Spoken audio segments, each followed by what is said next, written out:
Eh, Muy buenos días. Estoy muy contento de estar acá con ustedes. Para mí es muy grato moderar este panel sobre lecturas políticas desde una lectura liciana. Pues voy a hacer una breve presentación que preparé eh, para introducir sus ponencias. Norbert Elias no se vio a sí mismo como un defensor de ninguna causa política. Tampoco emprendió el estudio de las relaciones humanas pensando en la existencia autónoma per se de una dimensión política. Le importaba, en cambio, estudiar cómo se forman las interdependencias, la jerarquización de los grupos humanos y las posibilidades de monopolizar los recursos valorados dentro de esos grupos. Creía que del avance en ese terreno dependía la posibilidad de formarse medios de orientación prácticos. Varios han atendido este llamado y han desarrollado esfuerzos por ampliar algunas de sus hipótesis. Hoy tenemos presentaciones en torno al desarrollo de interdependencias a nivel latinoamericano y a nivel global. Concretamente, creo que las ponencias que vamos a discutir giran en torno a la configuración de interdependencias a un nivel global y qué papel cumple el Estado-nación en esta formación, específicamente para el caso latinoamericano. Vamos a tener, tenemos el gusto de que nos acompañe Luis Ángel Andrade Córdoba. Él es máster de investigación en sociología política de la Universidad de Bordeaux, en Francia. Y tenemos a Manuelia Vieira con una ponencia. Voy a leer primero el nombre de la ponencia de Luis Ángel. Esta ponencia se titula ¿Existe una razón política norteamericana? Discusión sobre las interdependencias estructurales de los movimientos populistas estadounidense y mexicano, así como sobre las condiciones de emergencia de un proceso civilizador regional. Como les había comentado, así introduzco a Manuelia Vieira. Ella es estudiante de especialización en gestión pública y desarrollo gestional de la Universidad Federal de Pelotas, Brasil, y ella nos va a presentar una pregunta en una ponencia que se titula La reconfiguración del Estado neoliberalismo, posibles diálogos a partir de la perspectiva de Norbert Elias. Teníamos una tercera ponencia, nos iba a acompañar Juan Sebastián Zapata. Espero ustedes hayan podido ver el video, que nos presentó con una ponencia que se titulaba Comportamiento económico de los indígenas Kogi. Juan Sebastián es magíster en antropología social de la Universidad Nacional de Colombia, pero como creo que les alcancé a comentar antes de empezar a grabar, bueno, Juan Sebastián posiblemente no nos pueda acompañar el día de hoy. Entonces, sin darle más largas a la presentación, sugiero que arranquemos en el orden. Primero presente Luis Ángel, después Manuelia, como estaba presupuestado en el programa del simposio. Cada uno va a tener 5 minutos para tocar los puntos más importantes de su video y a continuación vamos a abrir una ronda de preguntas por parte del público. Eh, a partir de ahí también van a tener de a 5 minutos cada uno para contestar estas preguntas. Si es necesario, vamos a tener una segunda y una tercera ronda de preguntas. Entonces, bueno, Luis Ángel, te doy la palabra. Adelante. Gracias, Wilson, por la presentación. Buenos días a todos. Pues bueno, como se indicó, procederé a hacer una recapitulación muy breve del... Ya expusiste, Wilson, el nombre, una reflexión general sobre algo que podría llamarse una razón política norteamericana, que invita a pensar las interdependencias que se generan entre los dos países, y entre los dos países, México y Estados Unidos, interdependencias que en un primer momento son económicas, pero después se generan en interdependencias de tipo político y cultural, digamos. Y pues bueno, esto atravesado por la reflexión acerca de un potencial proceso de civilización que podría desarrollarse a escala regional, y mencionar que esta reflexión podría ser utilizada o integrada, o por lo menos discutida en otros contextos territoriales, en otros contextos de integración regional, como los que se encuentran en América del Sur, en Europa Occidental, por ejemplo, etcétera. Y pues bueno, haciendo una recapitulación de lo que en el video que se envió, empezar con la cuestión de las interdependencias económicas. El punto de partida es que la razón norteamericana como no está configurada de una manera coherente, hace que precisamente tenga dependencias asimétricas entre México y Estados Unidos, que son interdependencias de tipo financiero e industrial sobre todo. Identificar procesos específicos a través de los cuales se desarrollan esas interdependencias, una migración de largo aliento, flujo de armas, flujo de drogas, que hacen que haya una transferencia sistemática de plusvalía de un lado de la frontera a otro. Esa es una de las ideas con las que parto. Entonces, la pregunta a la que traté de dar respuesta a lo largo de la reflexión es cómo, a pesar de que estas interdependencias económicas existen de facto, la gran mayoría de los habitantes de los dos países no tienen la conciencia de que estos problemas pues involucran a los habitantes precisamente de los dos países de una manera transnacional. Y eso me lleva a otra pregunta, que es cómo se ha configurado el sentido histórico de nuestras sociedades, que nos es tan difícil interactuar de tal manera que mejoremos el estado de las interdependencias a las que hacemos referencia. Entonces, pues, más que una reflexión empírica, digámoslo así, parte de una revisión de las interdependencias económicas, pero es más bien una cuestión un poco más especulativa, más teórica.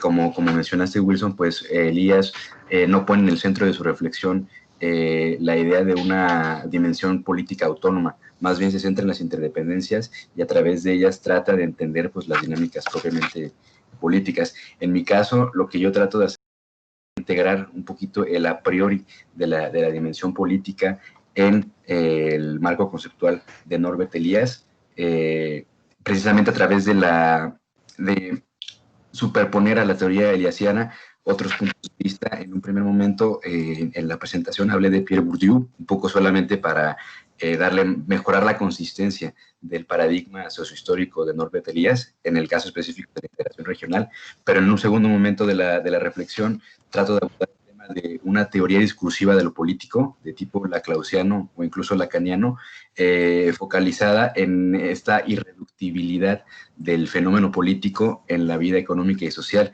que es precisamente pues el punto nodal de la teoría de Elías, concebir a esta dimensión política como intrínsecamente encastrada en la vida económica y social.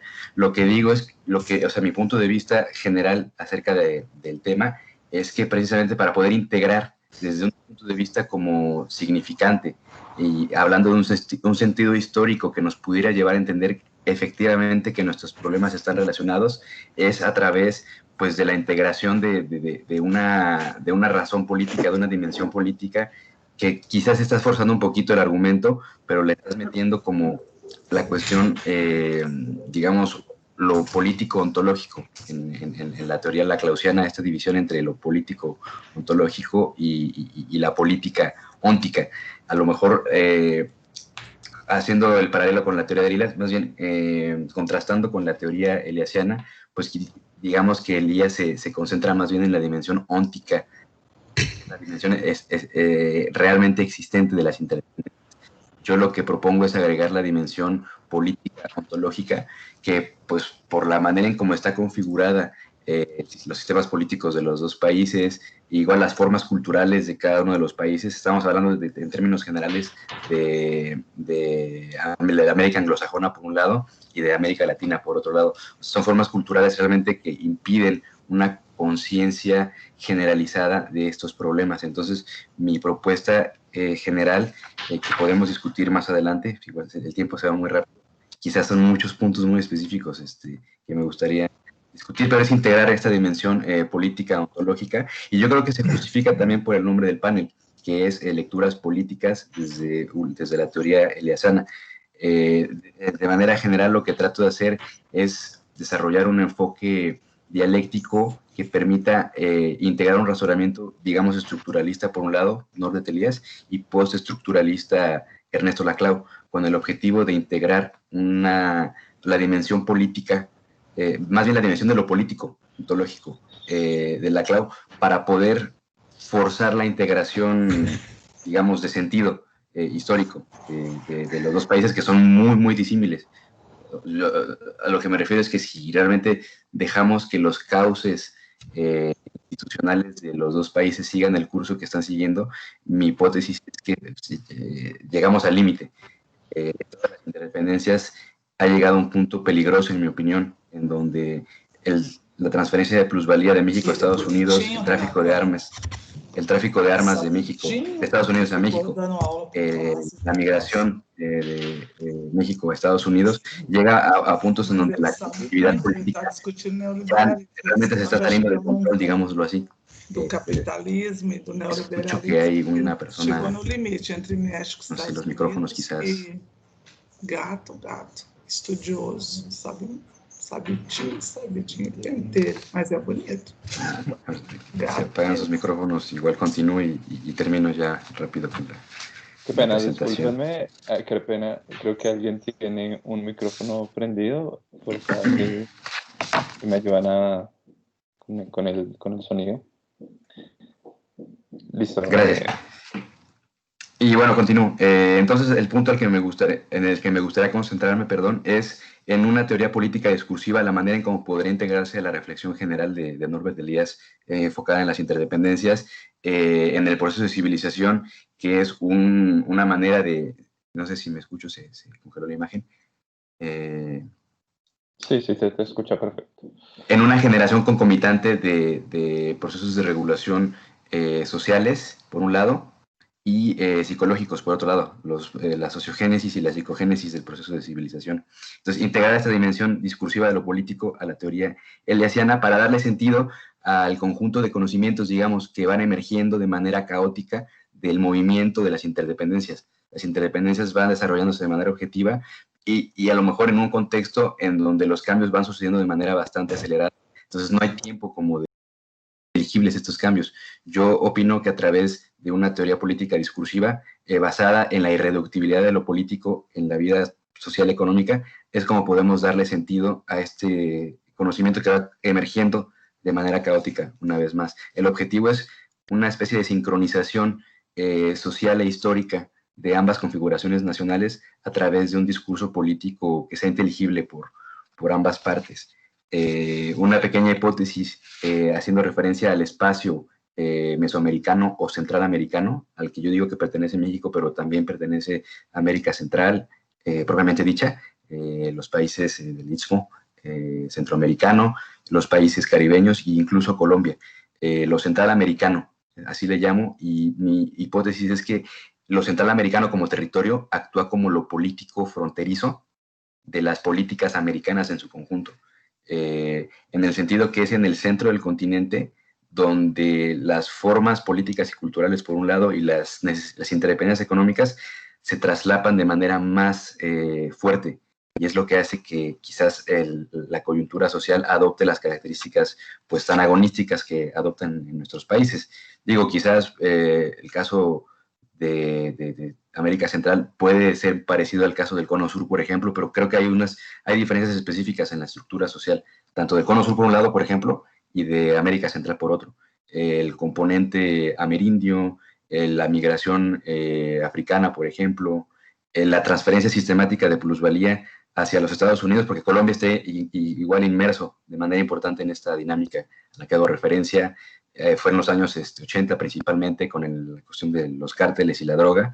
Ahora se ha movido un poco hacia México, pero creo que este marco de análisis puede aplicarse para la región centroamericana en su conjunto. Y pues bueno, me gustaría quizás quedarme con esta hipótesis para la discusión subsecuente, y una conclusión sería que lo que traté de hacer con mi ponencia es sintetizar el pensamiento de Norbert Elias y de Ernesto Laclau, una posición, digamos, materialista y una posición idealista como la de Laclau. Para mí fue un proceso de revelación progresiva de una especie de deseo político que está como una especie de inconsciente en la mentalidad del pensador político latinoamericano, mexicano en este caso. Entonces, a lo que hago referencia es que hay un mecanismo de revelación que puede ser traspolado a una conciencia política más general y un poquito quizás imaginar políticamente los posibles modos de organización transnacionales del continente, en este caso mexicoamericano, entre México y Estados Unidos, qué tipo de organización política más racional a la que tenemos hoy en día, quizás a utilizar la estructura federada, por ejemplo, de ambos países y yo hablo, por ejemplo, de una posible confederación democrática consociativa en el sentido de que se admite la diferencia irreductible quizás de grupos sociales específicos. Por un lado, los llamados WASP, por ejemplo, White Anglo-Saxon Protestant, por otro lado las comunidades afroamericanas, por otro lado los hispanics en lo general, los mexicanos en lo particular. Entonces, consociativa, que podamos vivir de manera confederada, democrática y consociativa. Y una dinámica, pues, objetiva desde el punto de vista territorial sería la descentralización de los centros de poder actuales, las capitales nacionales, digámoslo así, hacia los nuevos centros de proyección política y económica, países que podrían fungir como los nodos en donde se articularían las nuevas demandas políticas y como centros de control del conflicto político, nuevos centros de control del conflicto político a una escala pues más territorial. Entonces tratar de aterrizar también esta reflexión de tipo ideática o idealista a una configuración geopolítica determinada, en este caso la relación entre México y Estados Unidos. No sé cuántos minutos llevo, quizás 7, 8, yo creo que ahí podemos parar y continuamos la discusión en las preguntas. Gracias. Muchas gracias, Luis Ángel. Entonces, solo para animar la discusión, el público puede empezar a enviar sus preguntas, mientras también escuchamos a Manuelia. Entonces, Manuelia, te doy la palabra. Olá, bom dia. Eu gostaria de compartilhar a tela, vou fazer, acho que vai dar certo, tá? Vamos lá.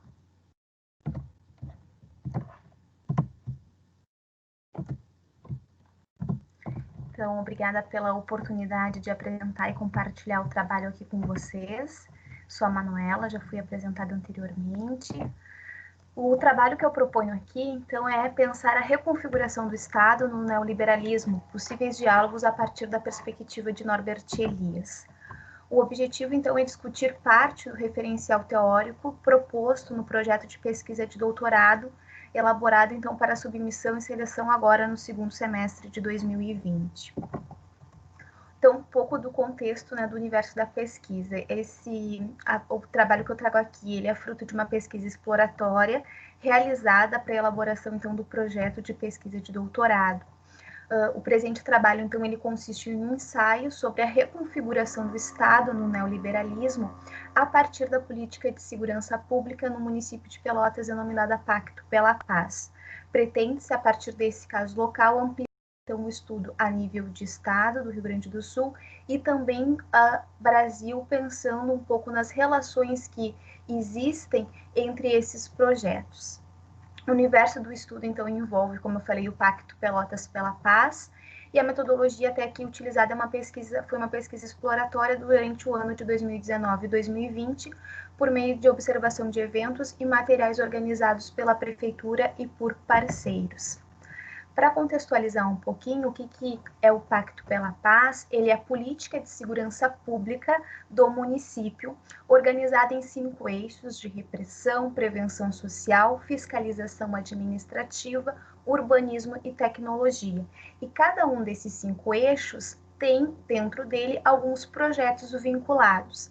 E eu, então, entendo que é possível pensar esses projetos e a atuação que o Estado faz a partir dele em relação abordam tanto uma dimensão estrutural como subjetiva, se a gente pensar na psiconossociogênese de Elias.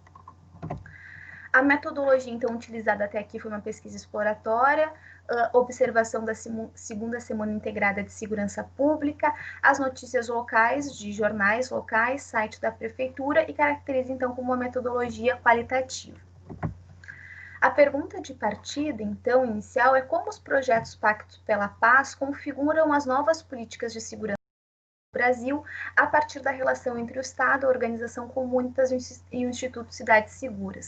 O que se percebe, então? Que existe, né, em comum nesses projetos que acontecem espalhados pelo Brasil, com a mesma terminologia, um ponto em comum que é a promoção deles é realizada via parceria público-privada e a instituição promotora, né, parceira, é a Comunitas, e que vai propondo uma série de reformas estruturais e que é quem influencia e contrata institutos, então, para organizar programar e executar as políticas públicas.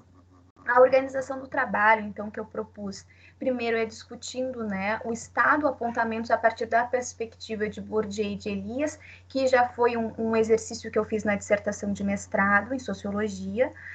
Depois, a trazer os paradigmas da gestão pública, passando, né, pelo sociocêntrico, até chegar na nova administração pública, então, e a lógica de gerencialista no Estado, e aí pensar, então, como que o Estado, então, ele vai se reconfigurando nessa perspectiva neoliberal.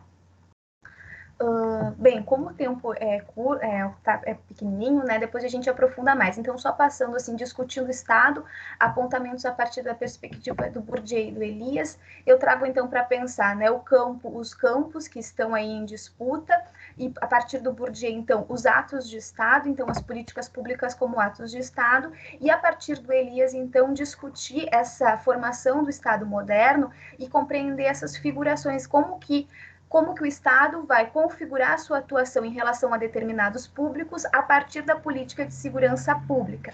E essas relações de interdependência entre esses atores, né, públicos e privados.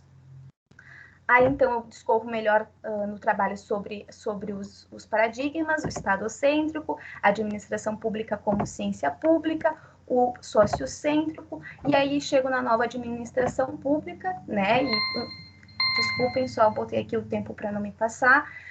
Então, o neoinstitucionalismo, o gerencialismo, a boa governança, em que medida que, então, isso aparece nessa nova política pública que reconfigura como que o Estado deve atuar.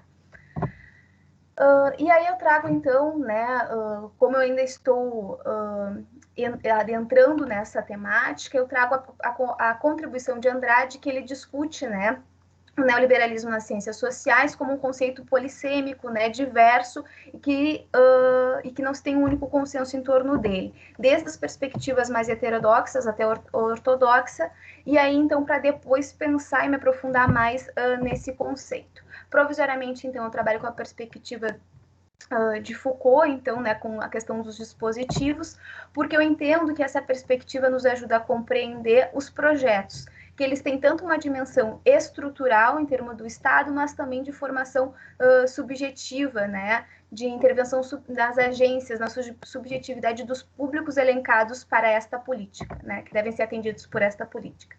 Então, a perspectiva, né, a não diminuição do Estado, mas uma reconfiguração do seu papel, as relações de interdependência entre esses atores, a sociogênese e a psicogênese, então, no Elias, para nos ajudar a como que isso se articula, né, empiricamente, e depois, um pouco na sociologia econômica, ainda a questão dos Chicago Boys, os especialistas da economia, né, de alguma forma, começa a se escutar nessas políticas os especialistas para pensar a política pública, né, vamos pensar a partir da ciência e em que medida isso, então, também vai configurar essa atuação. Bem, então, a política de segurança pública denominada Pacto pela Paz é uma das iniciativas que envolve um tensionamento da relação entre o público e o privado e o fortalecimento da sociedade civil como complementar ao Estado por meio da prestação de serviços, no caso da Comunitas. Nesse sentido, o universo de pesquisa se pretende estudar apresenta diversas nuances que podem ser compreendidas a partir de diferentes perspectivas teóricas ou área do conhecimento. E nesse momento, então, se entende, né, que é possível dialogar com a sociologia econômica para pensar o Estado e as novas políticas públicas apresentadas como inovadoras pelo poder público local e pelas instituições parceiras e também, né, pela sociologia política. Aqui algumas referências e depois a gente conversa um pouquinho mais. Obrigada. Muito obrigado, Manélia. Entonces vamos a dar apertura a una ronda de preguntas. Tenemos una para Luis Ángel y habla sobre si, o más bien, si tiene, qué tipo de evidencias existe para un poco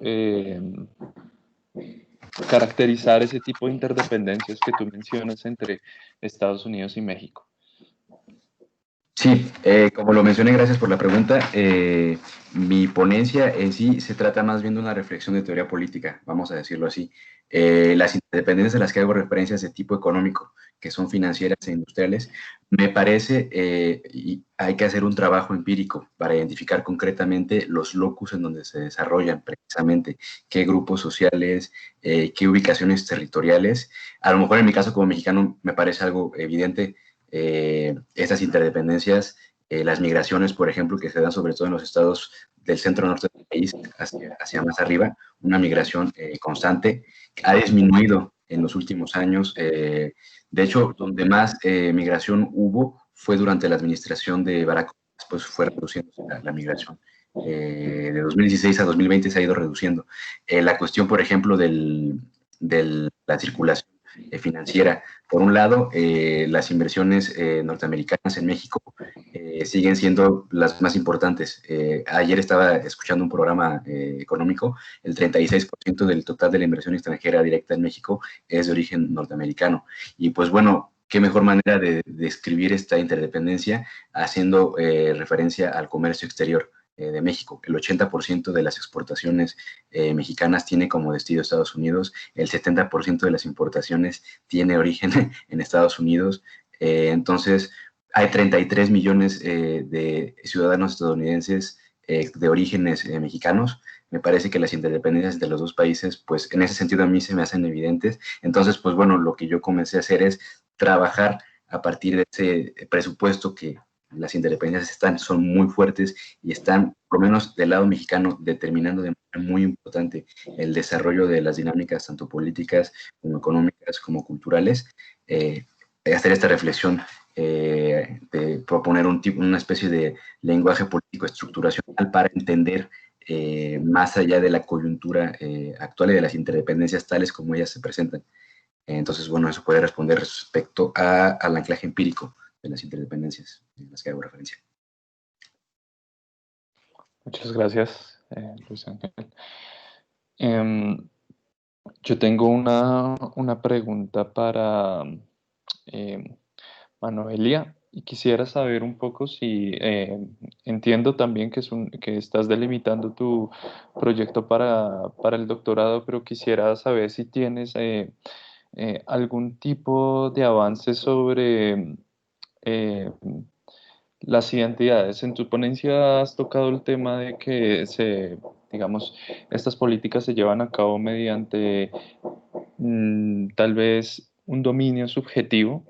Entonces, quisiera saber si hay una especie como de conflicto entre la imagen que tienen estas personas sobre sí mismas o esto en contraste pues con, digamos, las nuevas interdependencias en las que se pretende que se introduzcan estas personas, ¿no? Un poco también tomando el tema de disfuncionalización, es decir, si hay algún tipo de sector o grupo que se ha sentido, digamos, excluido, si hay algún tipo de conflicto identitario allí.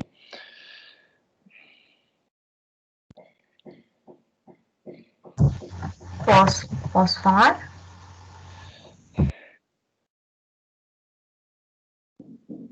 Sí.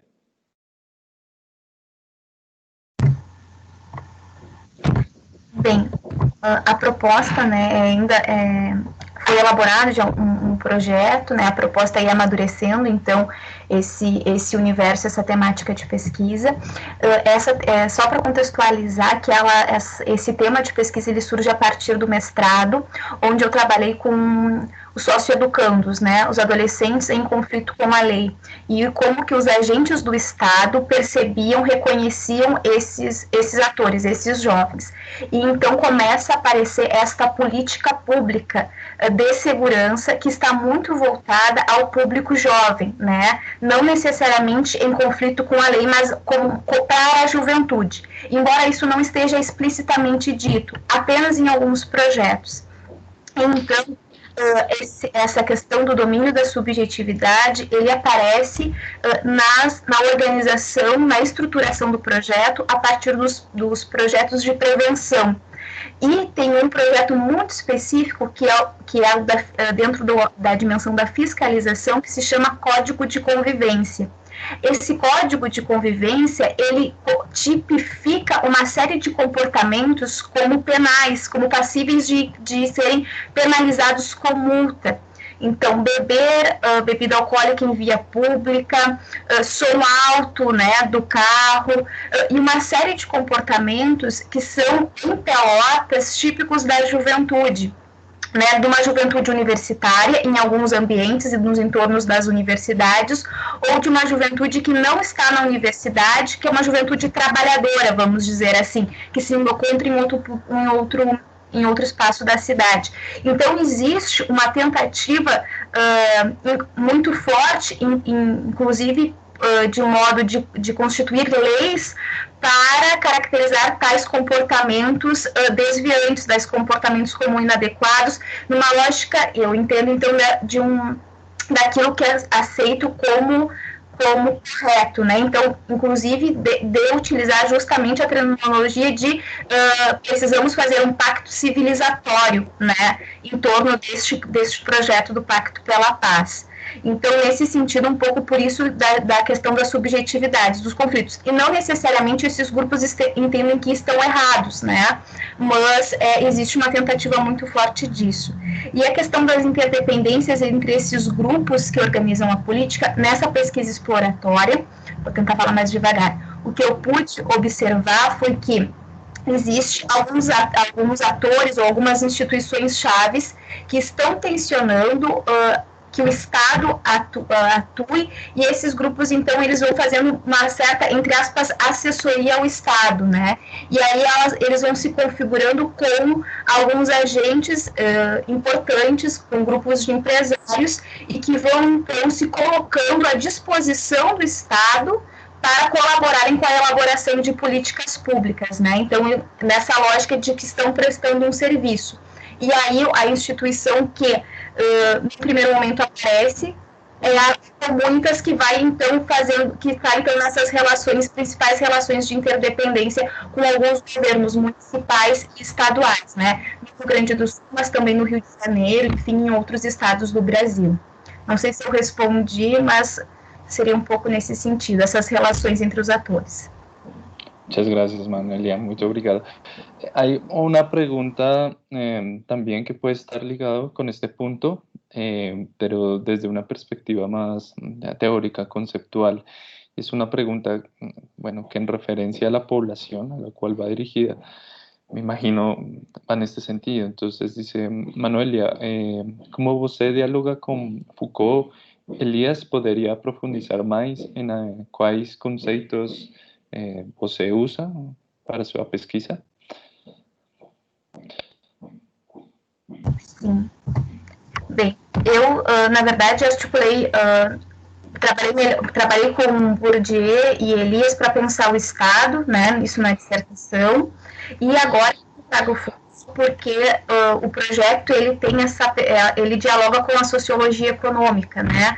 E aí, então, para pensar neoliberalismo, embora eu trouxe a perspectiva de Andrade, nesse sentido de que o neoliberalismos, né, tem um sentido plural, diverso, e aí, então, provisoriamente, né, na tentativa de escolher, então, né, por onde começar, eu, então, entendi que a perspectiva de Foucault ajudava a compreender, então, a definir minimamente como que o neoliberalismo, então,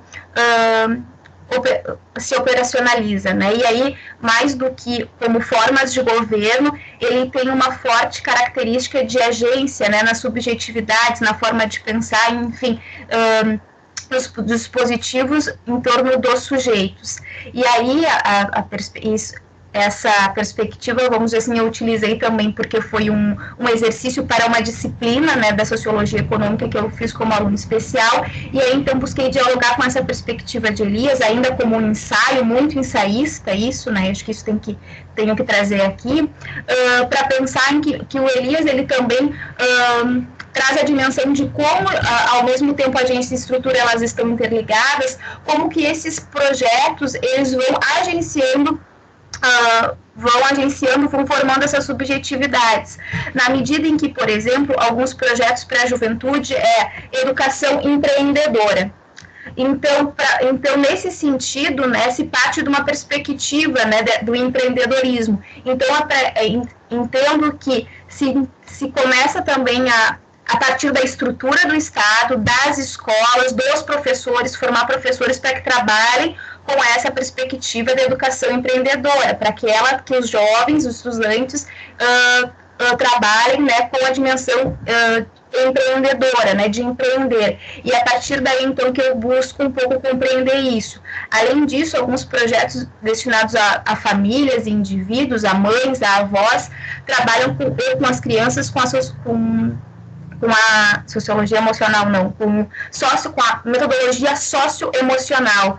Então, essa interface, ela é muito importante, né, na medida que a gente vai se adentrando a esses projetos que estão sendo executados. Então, esses projetos, eles vão interferindo, eles vão abordando diversas dimensões desse sujeito, tanto de uma dimensão mais estrutural e fiscalizadora para os mais velhos, para os que estão nas ruas, como uma dimensão mais da subjetividade, de como se comportar, da questão dos comportamentos violentos das famílias ou das crianças. Enfim, então é um pouco por aí, tá? Mas ainda é numa perspectiva muito ensaísta de conseguir dialogar com esses dois autores. Muchas gracias, Manuela. Ahora vamos a pasar un par de preguntas para Luis Ángel. Hay una referente que nos dice algo así: ¿de qué manera puedes decirnos o qué nos puedes decir sobre las fuerzas culturales de enfrentamiento de México contra las imposiciones materiales de los Estados Unidos? Sí, gracias por la pregunta. Respecto a las fuerzas culturales o a las formas culturales, referencia en la ponencia, estoy también, quizás recupero otro trato de integrar cómo se utiliza a Elías en las figuraciones políticas de Elías, considerando las desigualdades. Yo creo que esta dimensión de la desigualdad y de la diferencia está presente en ambas preguntas. Y pues yo creo que a través de un enfoque eliasiano, si trabajamos con el concepto de civilización, podemos observar que este proceso de civilización, más bien es la hipótesis, no observamos, se da a la escala del continente, como en el sentido en el que Elías estudió la coyuntura en la Edad Media Europea. El proceso de civilización se estaba dando entre las distintas unidades que conformaban Europa Occidental en ese momento, sin que estuvieran configuradas todavía en los estados-nación completamente como llegaron a estar en algún momento.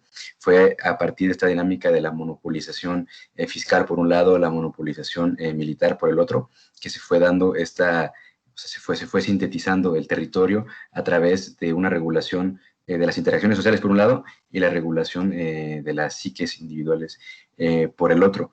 En este caso, lo que yo puedo observar es que las formas políticas de ambos países están relacionadas y tienen que ver con esta asimetría estructural, una vez más, de lo que yo llamé neoliberalismo mexicoamericano. Quizás podríamos discutir un poquito más en profundidad sobre la cuestión del neoliberalismo, tanto los componentes objetivos como subjetivos, porque Manuela también lo aborda de manera precisa en su discusión. Dinámicas políticas que me parece que son interdependientes y trato de exponer por qué. ¿Cuáles son las bases de los movimientos populistas? Y regresando a esta cuestión de las interdependencias de dichos movimientos.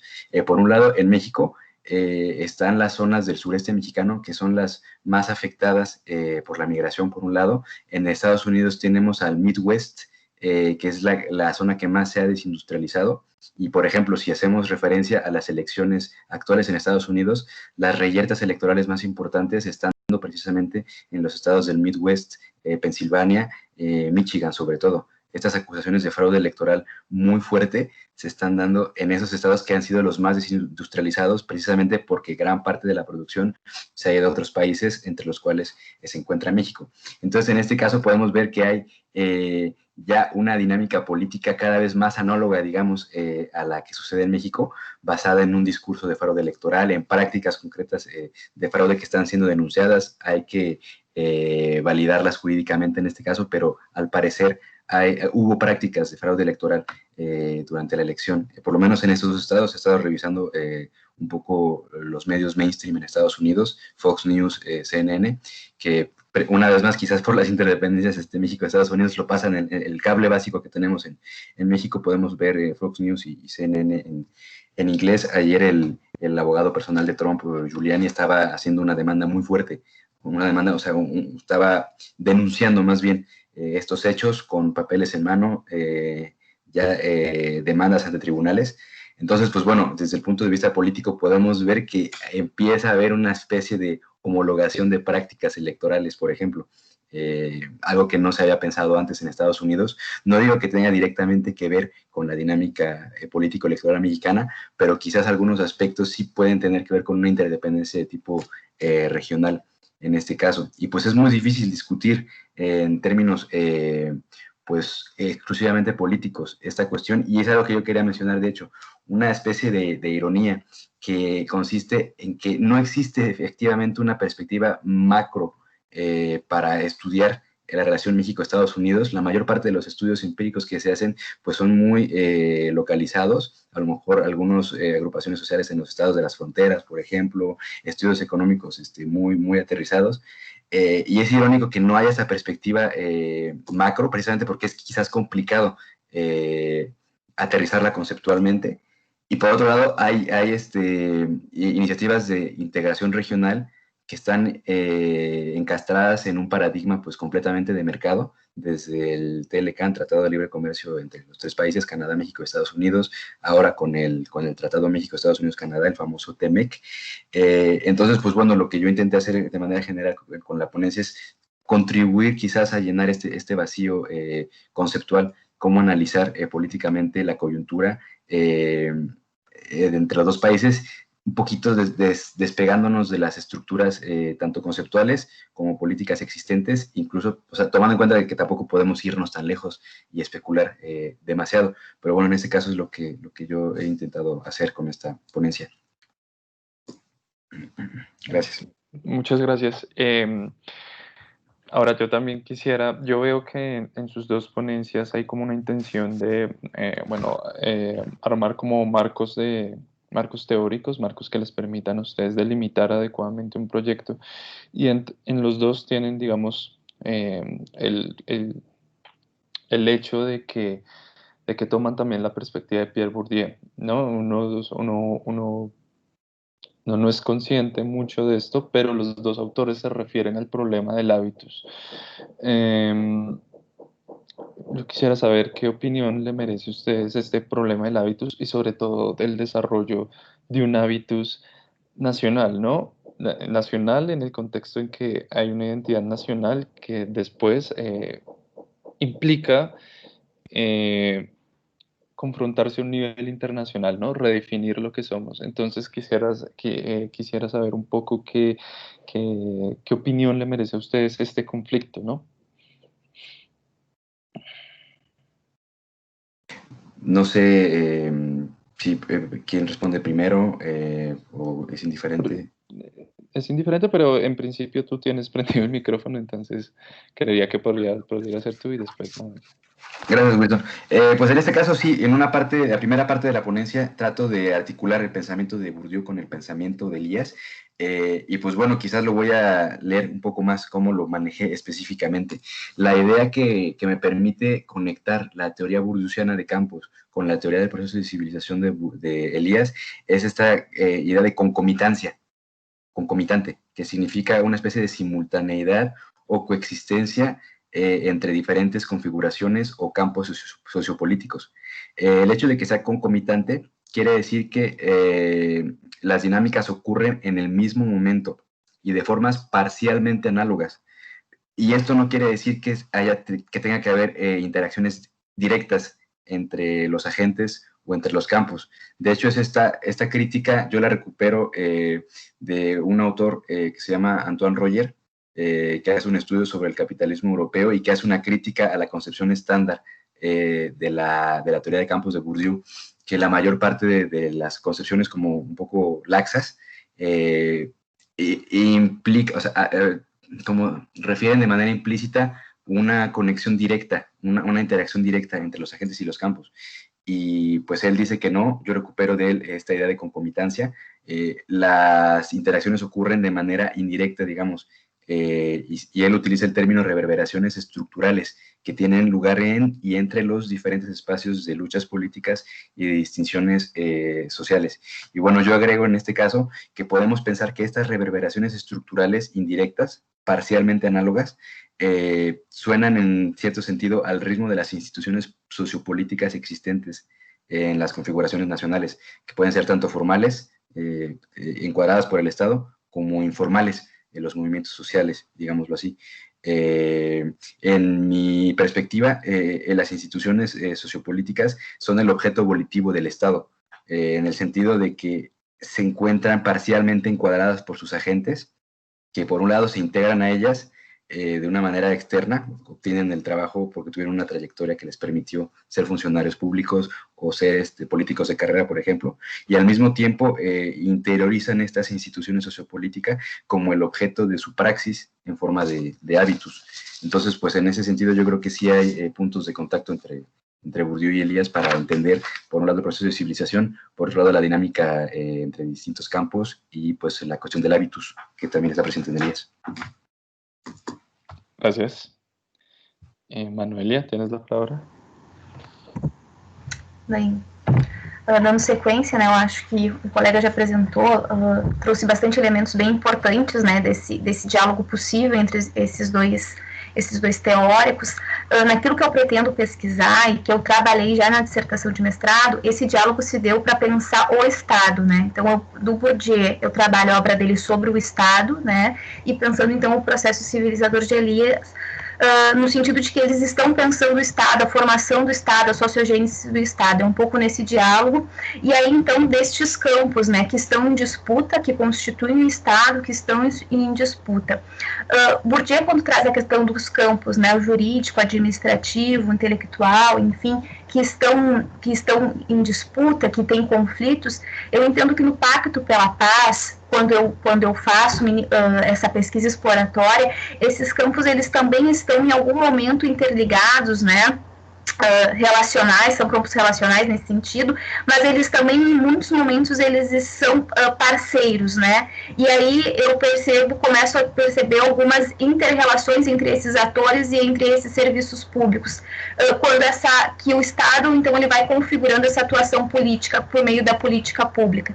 Então, a gente tem, né, quando eu trago a questão, por exemplo, do Código de Convivência, a gente tem tanto atores políticos, né, políticos no sentido, né, de que estão no executivo, como outros servidores públicos do judiciário e de outros, ou então, né, vereadores, enfim, que estão em diferentes campos, ou até mesmo, né, do campo ali, científico, intelectual, que estão articulados, né, em torno dessa política pública. E aí, então, eu entendo que é possível, então, pensar, né, a questão do Bourdieu, quando ele traz que para falar de Estado a gente precisa falar em atos de Estado. Eu entendo, então, que as políticas públicas, elas vão ser esses atos de Estado, elas são parte desses atos de Estado, né? E aí é nesse sentido, então, que eu parto, então, para dialogar, né, a partir desse universo de pesquisa, dessas políticas públicas, para dialogar com esses dois autores. É um pouco nesse sentido. Ok, Manuel, antes de que cuelgues el micrófono, quisiera introducir otra pregunta. Bueno, en la ponencia de Luis Ángel se ve un poco el problema de las relaciones internacionales.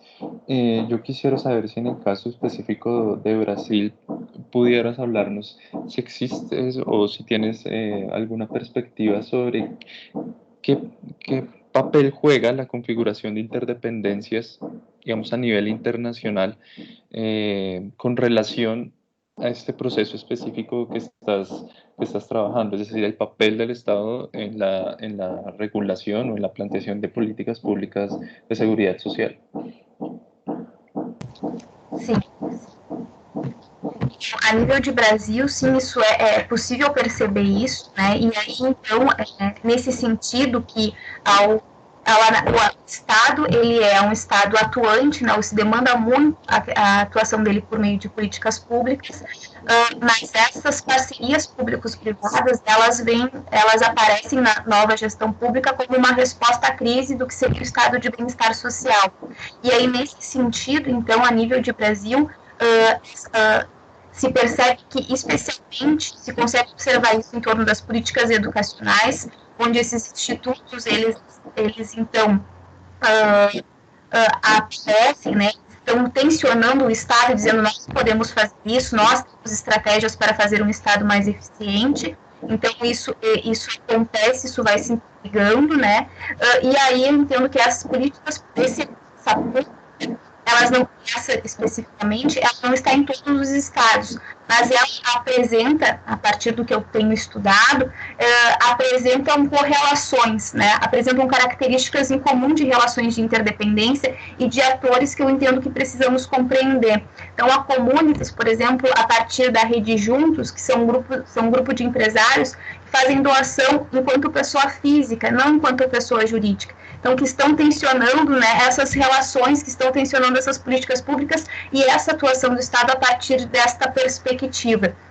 E aí, então, se percebe, né, que se a gente pegar a partir do Bourdieu, dos campos, não existe um único campo, né, dos especialistas que vão dizer o que é para se fazer. Esses campos, eles estão ao todo o tempo se interrelacionando, o campo político com o campo científico, com o campo do judiciário, enfim, essas coisas, elas estão, e aí uma dimensão mais estrutural que vão ser articulando.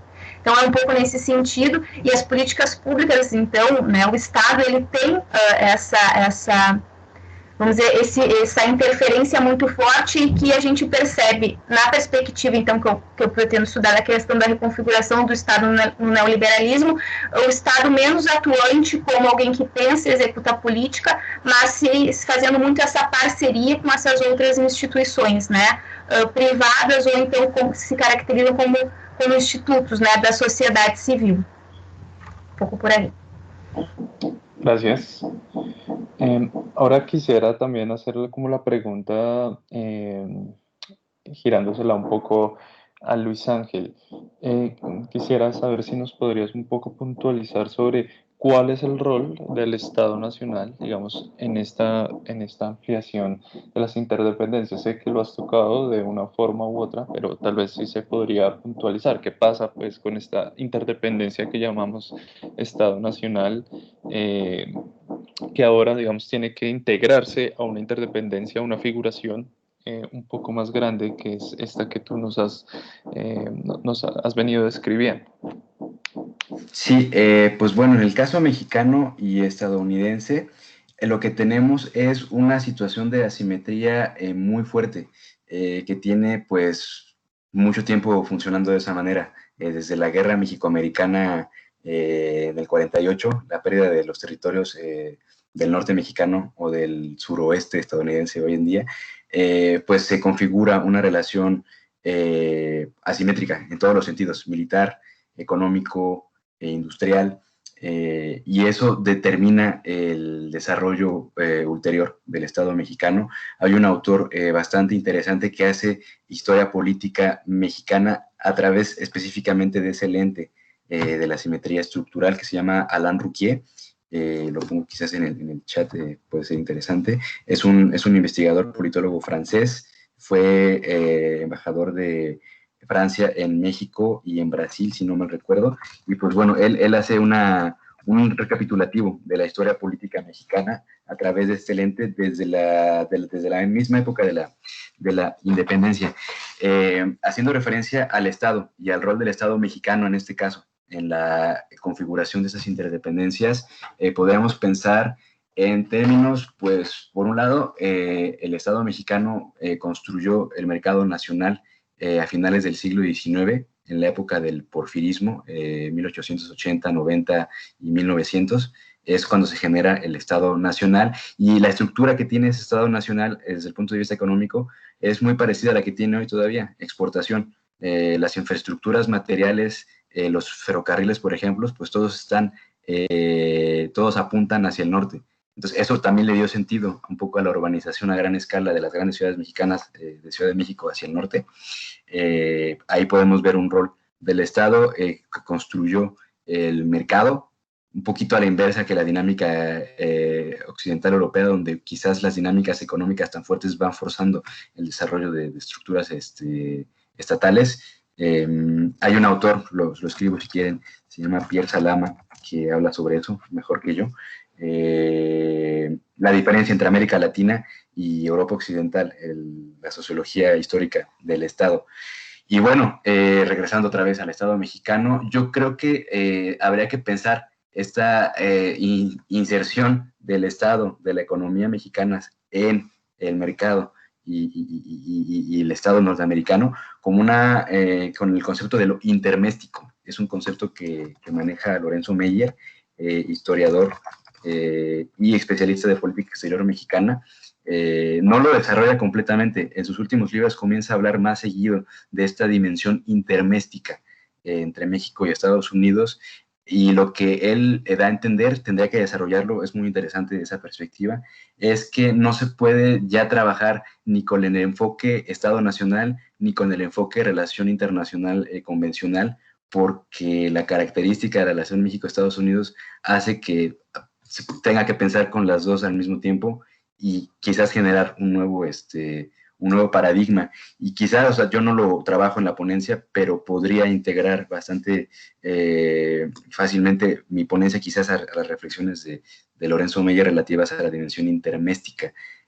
Un Estado es una especie de apéndice, porque las estructuras políticas mexicanas, el Estado PRI, por ejemplo, pues revolucionario, pues tiene mucho que ver con acuerdos hasta geopolíticos, los famosos tratados de Bucareli en la década de los 20, en donde se limita un poquito el desarrollo industrial de México. No se podía, por ejemplo, meter mucho capital para desarrollar industria automovilística, por ejemplo, ya no más vías de ferrocarril.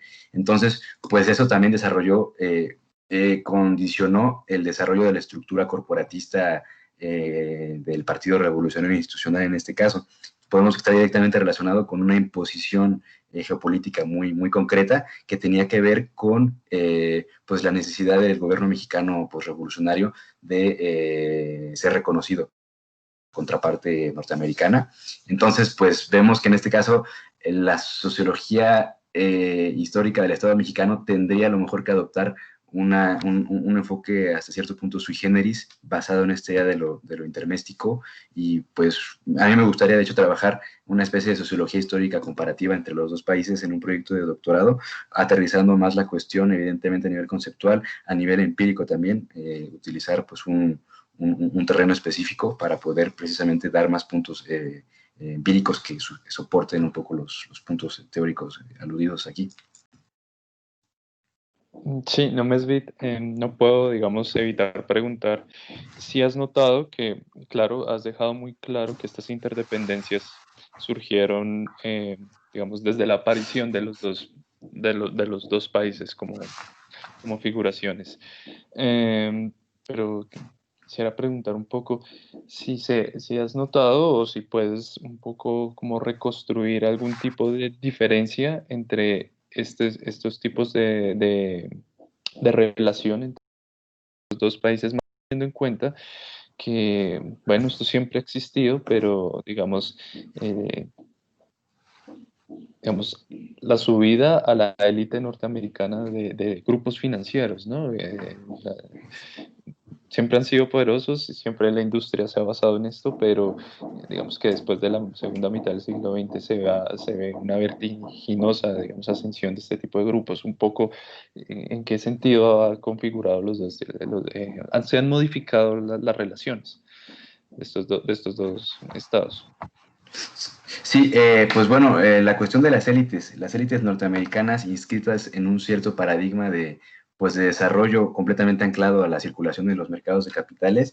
Quería de hecho mencionar en una de las preguntas anteriores, se me pasó, pero ahorita lo conecto, que igual podemos pensar en que hubo durante la época de la implementación del neoliberalismo en México, y también en Estados Unidos, porque es la época de los 70s, 80s, se cae el modelo de desarrollo estabilizador en México, se abre esta circulación internacional de capitales, Y podemos ver que ahí empieza a surgir una especie de proceso de civilización entre las élites de ambos países, basada en esta idea, pues, del neoliberalismo, una circulación sin límites de capital, de una diferenciación de las estructuras industriales entre ambos países. Y bueno, quizás esta homologación de las élites, porque si uno escucha, pues igual que en Colombia y en el resto de América Latina, los programas de opinión política mainstream en donde participan especialistas económicos, pues son completamente, pues, unos Chicago Boys. Su visión es completamente neoliberal y sus soluciones se inscriben exclusivamente en el campo económico, haciendo abstracción la mayor parte del tiempo de dimensiones de tipo político y cultural. Muy pocas veces se habla de eso. Entonces, pues bueno, yo creo que esa es la dinámica, se ve quizás un poco más en México, y esta homologación o este intento de proceso civilizador de las élites, pues lo que hizo fue efectivamente dejar de lado pues a las masas de ambos países, y eso fue lo que empezó a ser el caldo de cultivo para los movimientos populistas tanto de México como de Estados Unidos, y que son movimientos que tienen bases sociales pues muy contradictorias. Por un lado, pues los llamados rednecks, los WASP, las zonas rurales en Estados Unidos desindustrializadas, y por otro lado, pues hablemoslo como el mismo partido se da a conocer, Morena, es los morenos, el componente pues más indomexicano de la sociedad, que es el históricamente relegado, el que ha sufrido más desigualdades. Hay una cuestión etnorracial, por ejemplo, que no se atreve a decir su nombre en México y en general en el resto de América Latina. O sea, a nivel del sistema político nacional es muy delicado hablar en México en términos etnorraciales,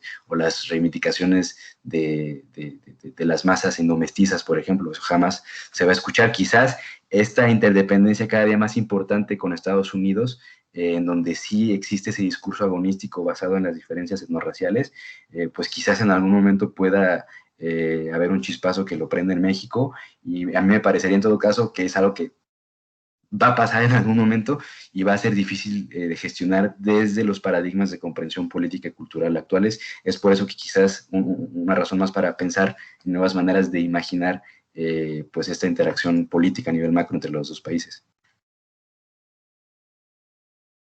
Gracias, Luis Ángel.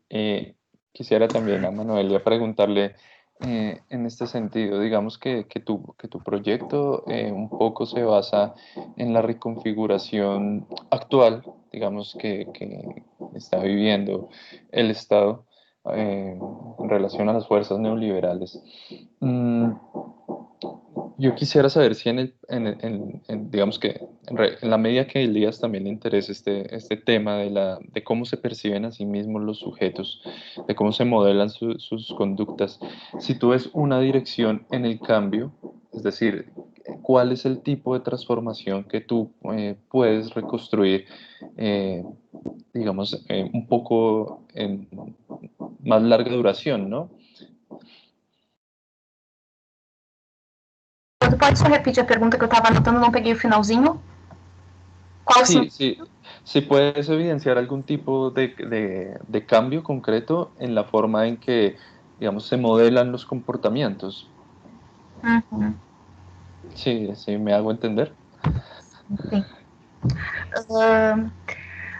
Quando esse projeto é um projeto muito recente, né? Mas o que eu posso observar é que, porque vamos por partes, né? Primeiro, assim, a questão da reconfiguração, né? Eu entendo que existe esse tensionamento e que ele está dentro desse novo paradigma da nova gestão pública, né, que permeia o Estado brasileiro numa série de questões, né, seja de reformas reestruturantes na carreira dos servidores públicos, das instituições públicas, né, e ela vai perpassando, então, pela educação, e hoje eu entendo que tem aí uma novidade que é no sentido também da segurança pública, né, o que algo era entendido antes como um monopólio do Estado, né.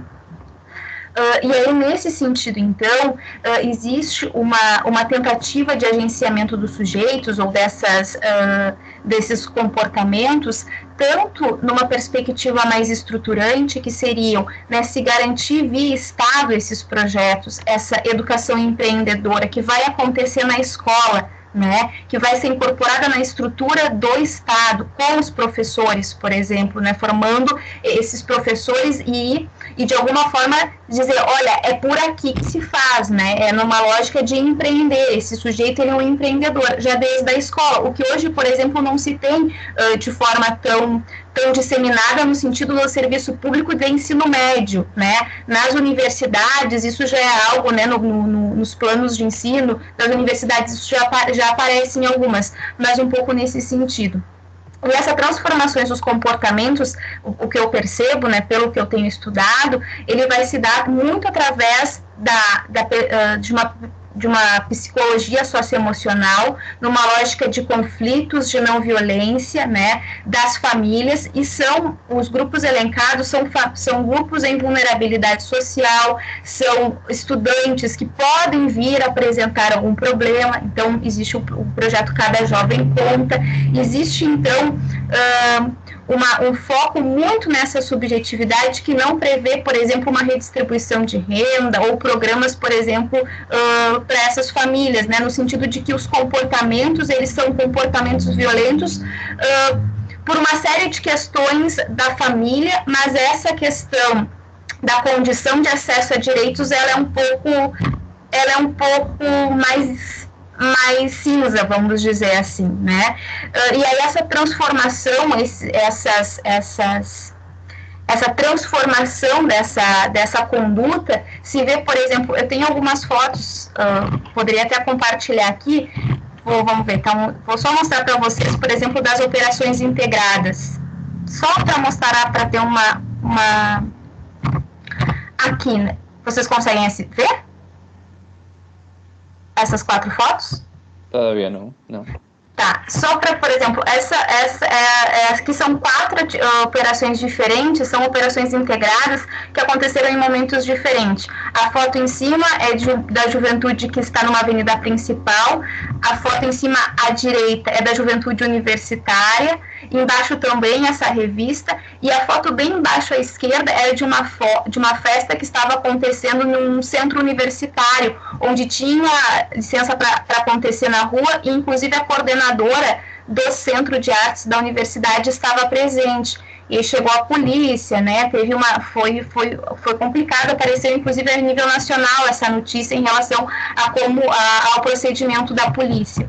Então, eu trago isso para pensar porque existe aí o Estado dizendo o tempo todo o que não é bom isso, né? Que esses comportamentos, eles não são adequados, que essa sociabilidade juvenil não é adequada, né? Na rua, com o ajuntamento na rua, se pagar, se for privado, lá dentro pode. E aí, isso numa série de eventos, né? Não só não institucionais, vamos dizer assim, mas esse que era um evento que a universidade estava promovendo na frente do seu bloco acadêmico, né?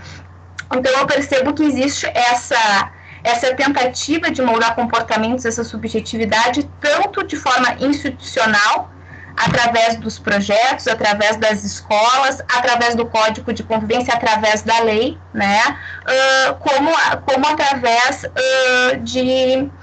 dessa reiterada necessidade de construir esse pacto pela paz, né? E esse pacto pela paz, ele combate a criminalidade, mas ele também combate comportamentos de pessoas que não estão cometendo um crime, mas que começa a se dizer que não é adequado, que não é correto, então começa a se tipificar, então, como algo passível de multa, né? Então, chegando a isso, como é que a gente, então, diz que não é mais para fazer isso? A gente tipifica, faz um projeto de lei que até o momento não foi aprovado, muito polêmico, que vai dizer que essas condutas, elas não são adequadas, elas não são corretas. Então, e aí age tanto numa dimensão mais fiscalizadora e repressiva, mas também numa dimensão educativa, né? Quando se tem aí todo um trabalho com as famílias, com os estudantes.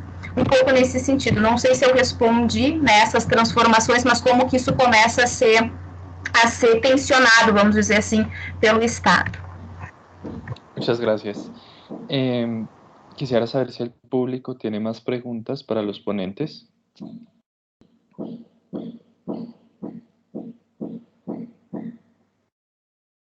Bueno, si llega alguna pregunta, me gustaría entonces que ustedes dos fueran puntualizando un poco sobre qué conclusiones se pueden sacar. Yo veo que los dos están, claro, trayendo a colación a Elías, pero les interesa un poco el problema de la subjetividad, ¿verdad? El caso de Luis Ángel es un poco la idea de que es necesario hacerse una idea de las interrelaciones a nivel centroamericano para un poco tener un tipo de orientación que sea más acorde con lo que exigen las nuevas exigencias.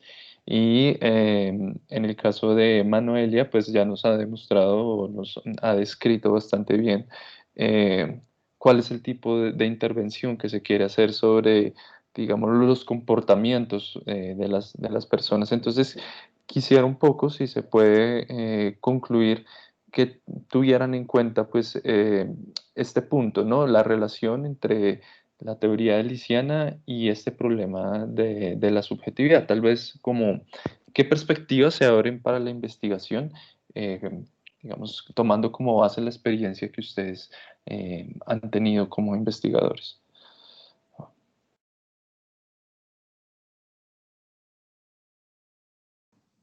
Si No sé. quieres, arranca este, Luis Ángel. Una vez más, gracias, Wilson. Pues bueno, sí, la relación entre la teoría eliasiana y este acento en la dimensión subjetiva, en este caso quizás de las dinámicas neoliberales, entendidas en un sentido muy amplio en México y en Brasil. Sí, yo me interesé particularmente en esta dimensión subjetiva de lo político, a través de la cual pueden pensarse estas interdependencias. Y de hecho, en una parte de la ponencia hago una reflexión sobre esta visión subjetiva del neoliberalismo en América Latina, en América Central principalmente, pero creo que aplicable al resto de América Latina, que es una especie de, ¿cómo le llamo?, atribulado preconsciente político que está integrado en la praxis neoliberal, que es de liberalización de los mercados, de reducción del peso del Estado en la política pública, el Estado solamente como el árbitro de la competencia económica y el que asegura la coercición, ahora sí el monopolio legítimo del Estado, ¿no?, de la fuerza. A mí me gusta pensar en términos quizás un poquito laclausianos, tendría que equilibrar un poquito más con la teoría eliasiana, pero me parece que hay un puente que es el método psicoanalítico en este caso, analizar los impulsos de los individuos que están inscritos en una configuración social histórica. Entonces, pues yo creo que ese podría ser el puente entre una teoría pues más enfocada en lo material de Elías y una teoría más enfocada en lo discursivo de Laclau, y con la que se puede estudiar bastante bien la cuestión de la subjetividad neoliberal en ambos países.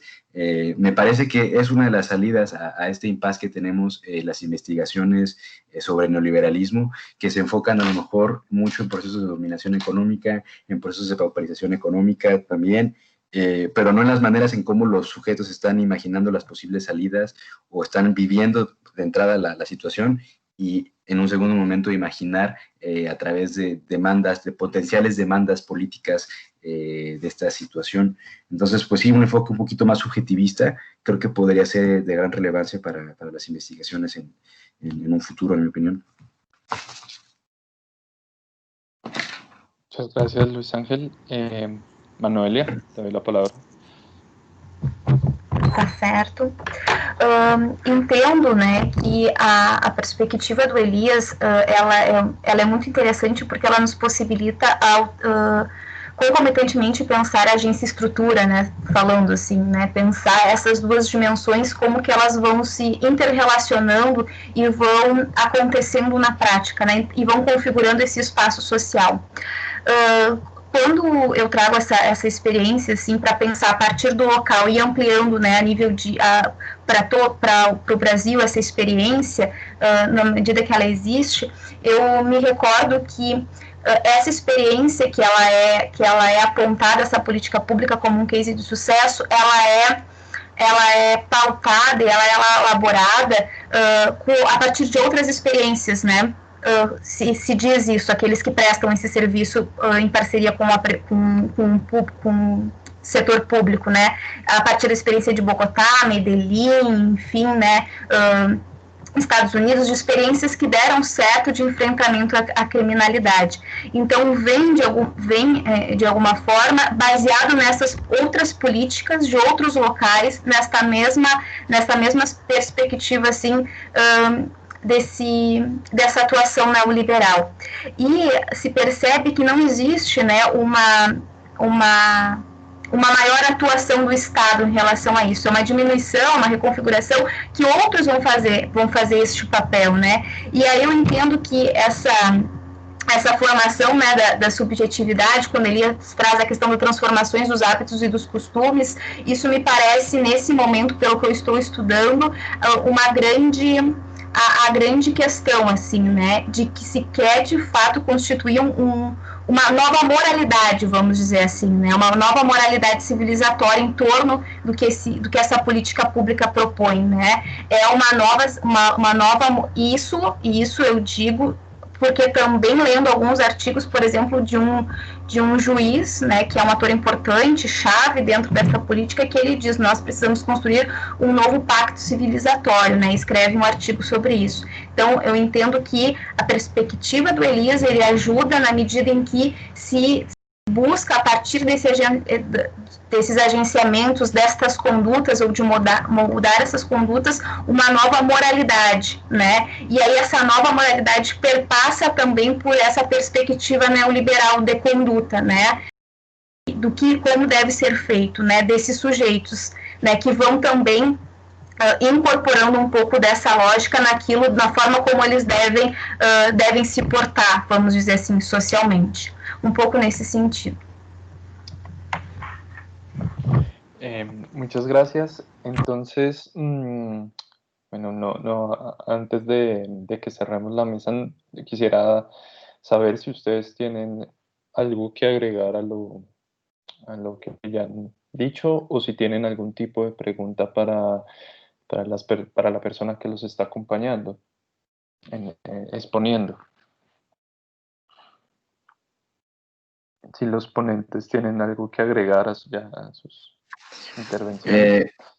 Pues bueno, quizás para finalizar, me llamó la atención esto último que mencionó Manuela, de la generación de una nueva moralidad, o sea, de la dimensión moral del neoliberalismo en las subjetividades particulares, y quizás, no sé, cerrar un poco con una reflexión, y me gustaría saber qué piensa Manuela, pensarlo en términos de una imposición quizás de marcos de pensamiento externos en una configuración, pues hablemos centros-periferia.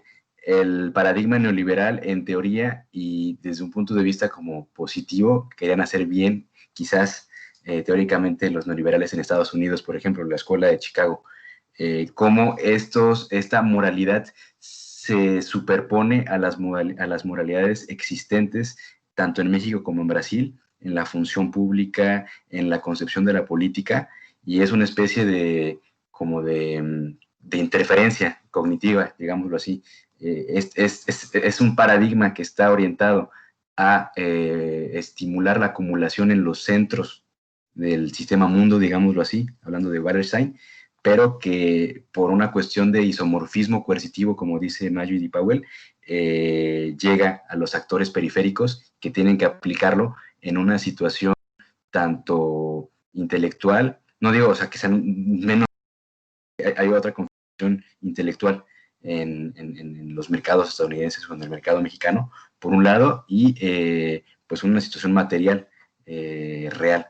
Entonces, esa transposición de referentes morales de ciertos paradigmas económicos que circulan desde el centro, Estados Unidos, digamos, a las periferias, México, Brasil. Me llama la atención reflexionarlo en esse sentido.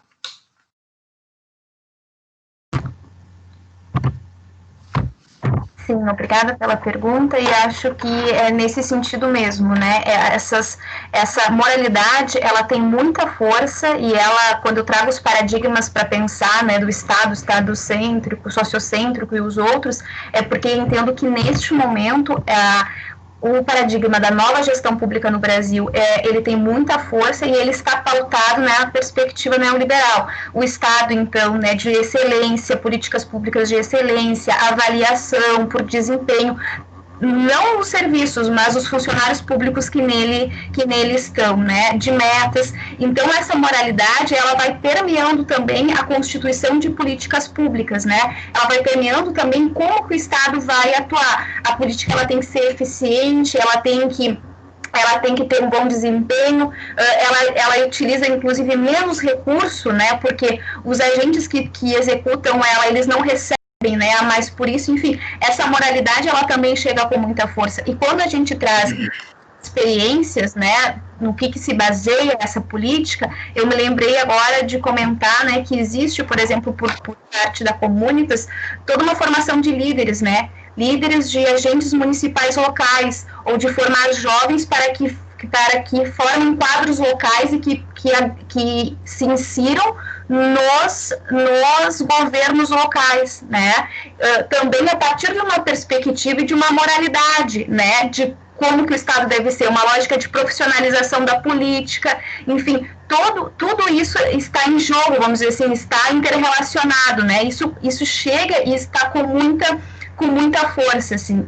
E aí, inclusive, o financiamento, vamos dizer assim, de políticos, né, para fazer cursos no exterior, para fazer cursos em outras universidades, por exemplo, nos Estados Unidos, e que aí voltam, então, imbuídos de como que se deve fazer políticas, reformas estruturantes do Estado, né, seja na carreira dos servidores públicos, seja na privatização de estatais, permeando, então, assim, até os projetos que, de fato, dá diretamente com esses públicos-alvos, né? Por isso que eu trago tanto numa dimensão estruturante, né, como uma dimensão das subjetividades, né, de interferir diretamente nas subjetividades. Un poco de eso. Sí, en ese sentido estoy completamente de acuerdo con lo que dices. Hay una contradicción muy fuerte entre este paradigma de la excelencia competitiva y la falta de recursos en las administraciones públicas. Y eso pues puede generar una frustración muy fuerte en los agentes que siguen reforzando este ideal, como dices, a través de sus formaciones de algunos en Estados Unidos. Entonces como que refuerzas un deseo que es imposible de satisfacer, y esto me lleva un poco otra vez a pensar en el método psicoanalítico. Se está reforzando este deseo que jamás va a ser posible de alcanzar, y el agente político y administrativo en América Latina vive un estado de constante frustración porque los parámetros en los que se basa esa excelencia competitiva son imposibles, digamos, de alcanzar. Entonces es un impasse muy importante. Sí, tal vez en la misma dirección hay un comentario pues dirigido a la última intervención de Manuela, donde dice que el establecimiento de rankings que desarrollan conflictos entre los mismos establecimientos, creo que es la palabra, como las escuelas con sobrecarga de los profesores. Sim, sim. E só complementando, né, em relação, por exemplo, a essa questão do ranqueamento, se percebe que esses atores ou essas instituições, né, que são institutos, e aí se caracterizam como organizações da sociedade civil, elas inicialmente muito forte no âmbito educacional, então também na questão do ranqueamento das escolas, né, toda a questão de uma certa competitividade entre as instituições e até isso chegando, né, aos professores, enfim, mas justamente entendo que se tem pulverizado essa ação, e aí quando a gente olha por uma política pública de segurança, me chama a atenção no sentido de dizer, olha, aqui também se está tensionando uma outra forma de fazer política pública, ou então essa atuação, parceria público-privada, já não mais só no âmbito educacional, mas também em outras esferas de atuação que seriam exclusivamente do Estado, né? Me percebo isso, assim, só para colaborar, né, com a pergunta ali que foi colocada.